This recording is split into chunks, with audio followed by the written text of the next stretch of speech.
धाकड़ खबर, बेखौफसुमा बेबाक अंदाज।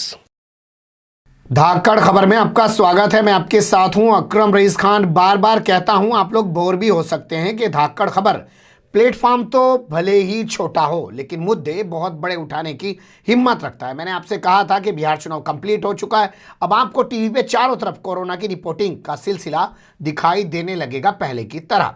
तो वो सिलसिला लगातार जारी है, लेकिन मैं उस सिलसिले को लेकर बात नहीं करना चाहता हूं, असल कोरोना को लेकर बात करना चाहता हूं। दिल्ली में कोरोना तेजी से बढ़ रहा है, तीसरी लहर आ गई है। हालांकि यहां के स्वास्थ्य मंत्री इस बात से इनकार कर रहे हैं। कांग्रेस के प्रदेश अध्यक्ष कह रहे हैं कि ये लोगों की आंखों पर पर्दा डालने की कोशिश कर रहे हैं। लहर बहुत तेजी से चल रही है, अभी गई नहीं है। लेकिन मैं ये भी बात नहीं करना चाहता, मैं कुछ और बात करना चाहता हूं। एचएम यानी कि हमारे देश के होम मिनिस्टर यानी कि अमित शाह, उन्होंने दिल्ली के सीएम यानी कि अरविंद केजरीवाल के साथ मुलाकात की। मुलाकात में तय हुआ कि डॉक्टरों की संख्या बढ़ाई जाएगी और इस काम के लिए जो पैरामिलिट्री फोर्सेज हैं उनके डॉक्टरों को लाके दिल्ली में लगाया जाएगा। तो यहीं से हमारी खबर शुरू होती है साहब कि भैया पैरामिलिट्री फोर्सेज के डॉक्टरों को लाके लगाओगे, यानी कि आपातकाल स्थिति जैसी स्थिति दिल्ली में बन गई है। ये तो एक चीज़ स्पष्ट हो जा रही है। लेकिन इससे भी आगे जाकर सवाल खड़ा होता है कि जब पैरामिलिट्री की इतनी ज़रूरत है, उनके डॉक्टरों की इतनी ज़रूरत है और पैरामिलिट्री फोर्सेज लगाने की बात आ रही है दिल्ली में कि लोग मास्क नहीं लगा रहे हैं, मास्क का पालन कराने के लिए तमाम जगह पैरामिलिट्री फोर्सेज यानी कि सीआरपीएफ मान के चलिए लगाई जाएगी, तो भैया उनकी जो भर्ती पेंडिंग पड़ी है उसको क्यों नहीं कंप्लीट कर देते हो। तो इसी सवाल के आसपास अपनी बातचीत को रखने की कोशिश करेंगे। हमारे साथ जुड़ रहे हैं रणबीर सिंह जी, जो एक रिटायर्ड पैरामिलिट्री जवान हैं। जवानी कहा जाता है, वो चाहे बुजुर्ग भी हो जाए हमेशा जवान ही रहेंगे। तो वो जवान हैं और वो आजकल मुद्दा उठाए हुए हैं जो पैरामिलिट्री फोर्सेज की भर्ती होनी है। 60,000 पदों पे पेंडिंग पड़ी हुई है, उसको लेकर आपने देखा होगा अभी हाल फिलहाल में हमने उनसे बात की। उन्होंने बताया था 12 नवंबर को दिल्ली के राजघाट पर वो प्रदर्शन करेंगे, लेकिन करने नहीं दिया गया। सब समझ रहे हैं ना। खैर छोड़िए उस सब बातों को, लेकिन अभी शुरुआत करते हैं जो ये ताज़ा मुद्दा है कि पैरामिलिट्री फोर्सेज की कितनी ज़रूरत है। बहुत शुक्रिया सर हमारे साथ जुड़ने के लिए। जी धन्यवाद बहुत बहुत इस गंभीर मुद्दे पे बात करने के लिए। धाकड़ खबर की तरफ को चलो। ये आपको भी, आप भी सलाम के हकदार हैं और आपको ही असल सलाम किया जाना चाहिए, क्योंकि देश के असल चौकीदार जो है वो पैरामिलिट्री फोर्सेज होती है। सेना तो काफी पीछे होती है। क्यों गलत बोल रहा हूं बॉर्डर पे? बिल्कुल, चाहे बाढ़ हो, भूकंप हो, इलेक्शन हो, अभी बिहार का इलेक्शन था, या जितनी भी प्राकृतिक विपदाएं आए, या दिल्ली में आप देखे होंगे आगजनी लूटपाट काफी हुई थी। तो जहां भी देखो, चाहे सरहदों की चाक चौबंद चौकीदारी हो, तो पैरामिलिट्री देश में इस तरह की विपदाओं में सबसे पहले याद की जाती है। एक बड़ी बात, क्या सिर्फ नाम के पैरामिलिट्री हैं या वाकई में आप लोग अर्धसैनिक हैं? होते भी हैं अर्धसैनिक या सिर्फ सैनिक ही हैं? सर ये अर्ध नाम जहां भी आ गया, चाहे अर्ध नारेश्वर, अर्ध नगन, अर्ध सैनिक, अर्ध बल, जो भी है, आधा जहां लग गया तो आप समझ सकते हैं कि हमारा नाम तो इसी तरह का है। अब दिवाली मनाने माननीय प्रधानमंत्री जी सरहद पे गए थे, प्रशंसा तो भूरी भूरी की, लेकिन दिया कुछ नहीं।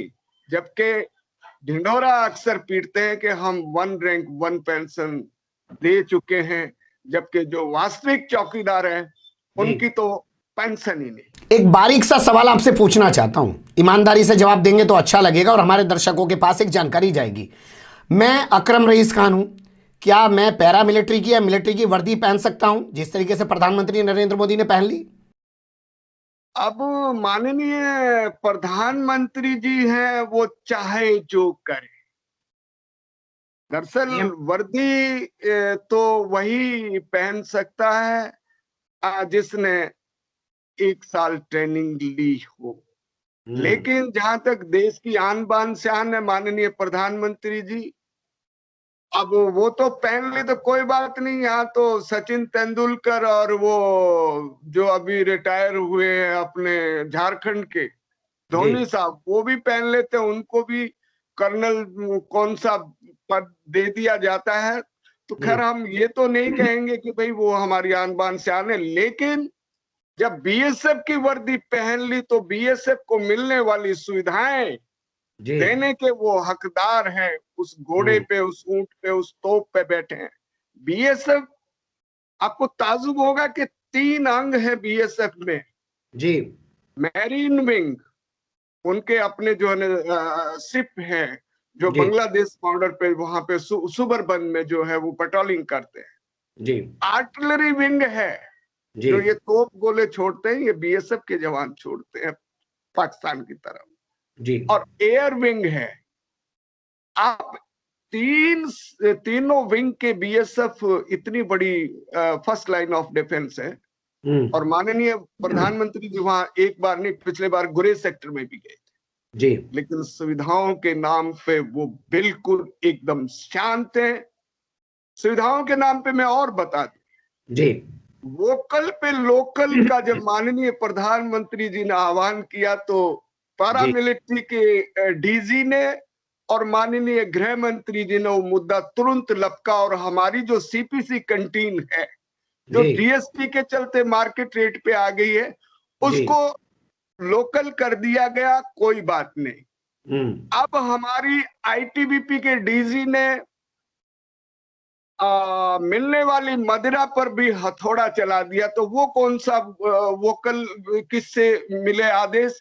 क्योंकि आपको मालूम है कि अर्धसैनिक बलों के बाकी जवान सीआरपी, बीएसएफ, आईटीबीपी को छोड़ के वो तो लेते ही है इनकी कैंटीन से जो लीकर लेते थे।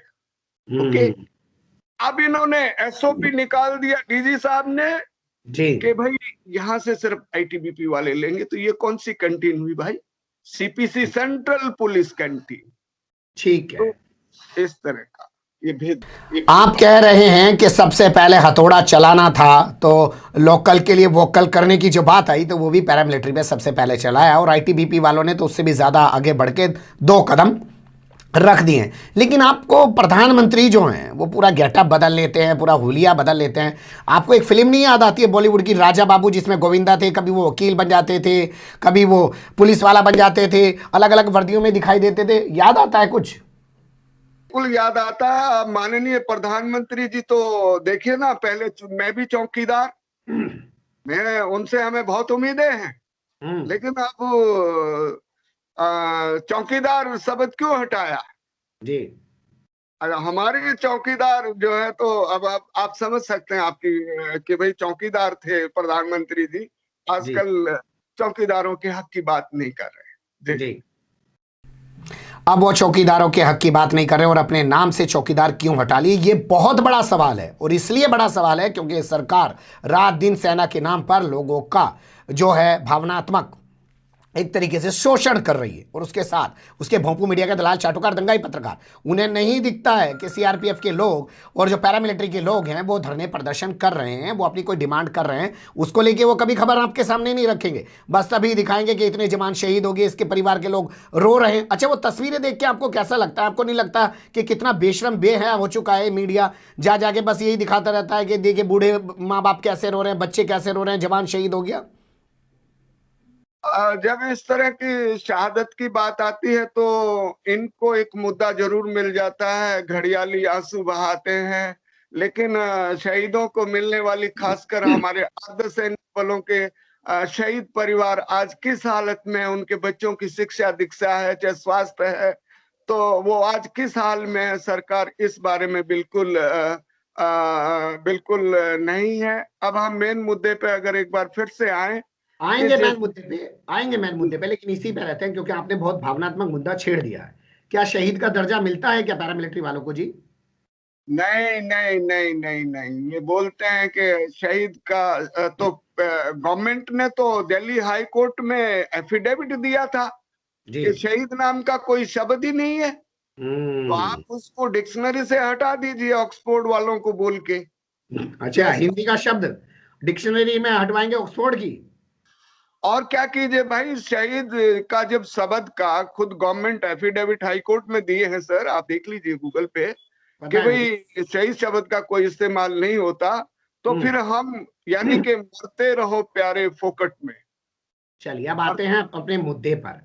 मुख्यमंत्री और गृह मंत्री की मीटिंग होती है, तय किया जाता है पैरामिलिट्री फोर्सेज के जो डॉक्टर्स हैं उनको लाके दिल्ली में लगाए जाएंगे ताकि लोगों को कोरोना से बचाया जा सके। साथ ही पैरामिलिट्री फोर्सेस के जवान लगाए जाएंगे ताकि लोग मास्क लगाने का सही से पालन कर सकें। ये खबर सुन के आपका मन कितना प्रसन्न हुआ?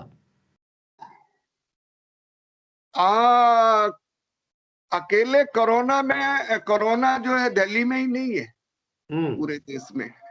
लेकिन ये हथौड़ा फिर अर्धसैनिक बलों पे ही चला दिया जी। अब 75 डॉक्टर्स डिफरेंट जगह से बुलाए जा रहे हैं, जिसमें तमिलनाडु, असम, गुजरात, उत्तराखंड और राजस्थान। अब बताइएगा, एक डॉक्टर एक बटालियन में एक डॉक्टर होता है और बटालियन की नफरी होती है साहब 1000 जवानों की।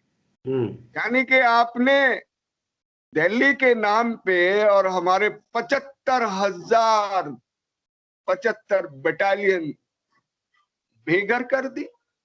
उनकी स्वास्थ्य की देखभाल कौन करेगा? देखिए, यहाँ पे भी गृह मंत्रालय का हथौड़ा पारा मिलिट्री के जवानों पे चला। हमें दिल्ली वालों से वो गिला शिकवा नहीं है, लेकिन और भी सिविल डॉक्टर बहुत थे, सेना के डॉक्टर बहुत ज्यादा है। तो भाई, आप जो है जो भी ऑर्डर्स नया इम्प्लीमेंट करते हैं, तुरंत जो है आप हमारे ऊपर थोप देते हैं। ये हमें कबूल नहीं, क्योंकि हमारे जवानों को कोरोना से कौन बचाएगा? और साथ में पैरामेडिक स्टाफ भी आ रहे हैं जी।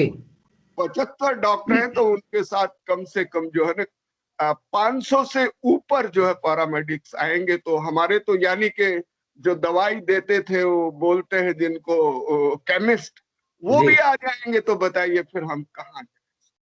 फार्मासिस्ट को भी डॉक्टरों के साथ लगा के दिल्ली में झोंक दिया जा रहा है और जो पैरामिलिट्री फोर्सेस हैं उनके जवानों को 75,000 जवानों को ऐसे ही छोड़ दिया जा रहा है। सोचिएगा, ये सरकार और ये मीडिया क्या आपके सामने चीजों को रख रहा है और आपको क्या बता और दिखा रहा है, असल में कर क्या रहा है। खैर, इससे आगे बढ़ते हैं।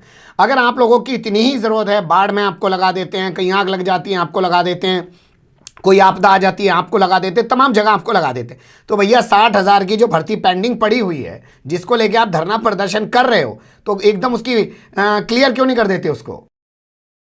बड़ी बात बोले हैं आप कि ये देश के माननीय गृह मंत्री या प्रधानमंत्री तक की आवाज जाए कि जो पिछले 3 साल से 2018 से भर्ती प्रक्रिया स्टार्ट हुई, देश के लाखों युवाओं ने उसमें भाग लिया था। आखिर 85,000 के आसपास अभी मेडिकल फिट हुए हैं जी। 60,000 वैकेंसी हैं जी। और मानसून के पिछले स्तर में ही गृह राज्य मंत्री नित्यानंद राय जी बोले थे कि केंद्रीय अर्धसैनिक बलों में 1,11,000 सिपाही के पदों पर रिक्तियां खाली पड़ी। अब साहब 60 तो वैकेंसी, अगर इन 85,000 युवाओं को जो मेडिकल फिट हुए इस प्रक्रिया के दौरान अगर नहीं लिया गया, 25,000 ही तो है, तो इसमें से 3/4 युवा ओवरेज हो जाएंगे। उसका जिम्मेदार कौन? केंद्रीय अर्धसैनिक बलों में तो सिपाही के पदों की है, साथ में ऑफिसर्स की बहुत भारी कमी है। तो सरकार को हम तो चाहेंगे कि राजघाट पे 12 नवंबर को हम धरना प्रदर्शन किए, जिसमें पेपर्स जो कह रहे हैं, पेपर्स में निकला है, अमर उजाला को मैं क्लियर करना चाहूंगा, जिसने कहा कि 5,000 से ज्यादा जो है युवा राजघाट पे उमड़े। लेकिन आपको मालूम होना चाहिए कि हमको तो एक ही दिन पहले बुला के और पुलिस प्रशासन ने कह दिया कि ये धरना प्रदर्शन नहीं होगा। अरे साहब, नहीं होगा, कोई बात नहीं, लेकिन क्या आप ये बात 5 दिन पहले या 7 दिन पहले भी कह सकते थे? क्योंकि हमने नोटिस, और फिर अपने लिए नहीं, युवाओं के लिए आज चाइना ड्रैगन सरहदें आज सुलग रही हैं। अगर इन 85,000 युवाओं को और बर्फीले हिमालय पे तैनात कर दिया जाए तो साहब, धाकड़ साहब, ड्रैगन भी हड़बड़ाएगा। ड्रैगन भी हड़बड़ाएगा और पाकिस्तान को भी पता चलेगा जो वो कर रहा है सरपत पे, उसको उसकी औकात का अंदाजा हो जाएगा। लेकिन आपसे एक चीज के लिए माफी मांगना चाहता हूं दिल से। अमर उजाला ने छापा, आपने उसको अप्रिशिएट किया, अच्छी बात है। जो लोग आपको दिखाते हैं, लिख रहे हैं, उनको अप्रिशिएट किया जाना चाहिए। लेकिन जहां भोंपू मीडिया वाले नहीं पहुंचे, वहां अकरम रईस खान और धाकड़ खबर भी आपकी उस कवरेज करने के लिए नहीं पहुंचा। उसके लिए हम दिल से आपसे माफी मांगते हैं। नहीं, दे रहा है, दुरुस्त आए। धाकड़ खबर दे रहा है, दुरुस्त आए। बहुत अच्छी बात है कि आपने मसला जो है लाए हैं। और ये समय की मांग है कि भाई केंद्रीय अर्धसैनिक बलों पे इस प्रकार के हथौड़े ना चलाए जाएं।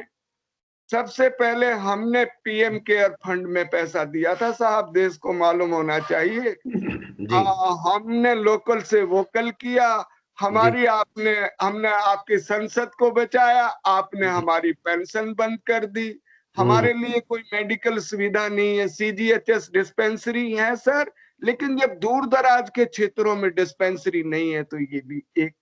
तो हम चाहेंगे कि भाई केंद्रीय अर्धसैनिक बल पैरामिलिट्री के वास्तविक चौकीदारों के बारे में सरकार, मुझे नहीं लगता कि पिछले 6 साल में सरकार ने ऐसा कुछ नहीं किया, सिवाय हम देश के लिए मरते जरूर हैं, शहीद नहीं होते, मरते हैं सर हम लोग जी।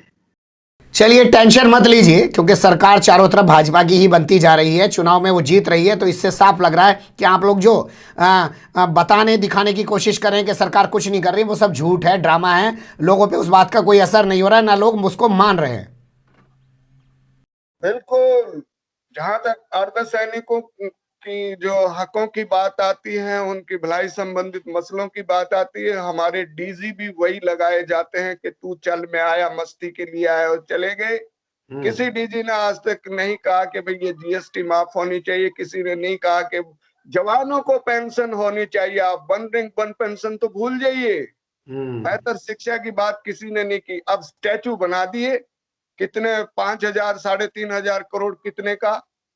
अगर सरदार पटेल जो फाउंडिंग फादर थे सीआरपीएफ के, देश के पहले गृह मंत्री, प्रधानमंत्री, अगर उनके नाम पे अगर 3200 स्कूल देश भर में सरदार पटेल के नाम पे ही बना देते तो पूरे देश में शिक्षा की एक नई बहार आती।